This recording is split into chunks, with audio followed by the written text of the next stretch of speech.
എന്ന് പറഞ്ഞാൽ പാലക്കാട് മണ്ഡലത്തിൽ 1970-കൾക്ക് ശേഷം വിജയിച്ചു കയറിയ LDF സ്ഥാനാർത്ഥികൾ വിജയിച്ചിട്ടുണ്ടെങ്കിൽ തന്നെ നേരിയ ഭൂരിപക്ഷത്തിലാണ് വിജയിച്ചിട്ടുള്ളത്.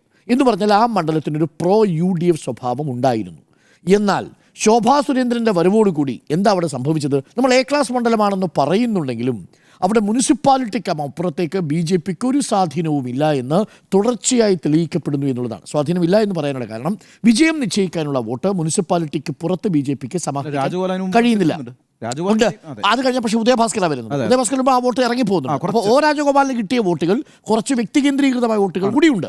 അപ്പോൾ ശോഭാ സുരേന്ദ്രൻ മുതൽ കൺസിസ്റ്റൻസി കീപ്പ് ചെയ്യുന്നുണ്ട്. നോക്കൂ, അവിടെയാണ് 40,000 ലോക്ക് ചെയ്തിരിക്കുന്നത് BJP. പാലക്കാട് മണ്ഡലത്തിൽ 40,000 വോട്ടുകൾ BJP ലോക്ക് ചെയ്തിട്ടുണ്ട്. ഇപ്പോഴും വന്നിരിക്കുന്നത് ആ കണക്കാണ്. 39,000 എത്തിയിരിക്കുന്നത്.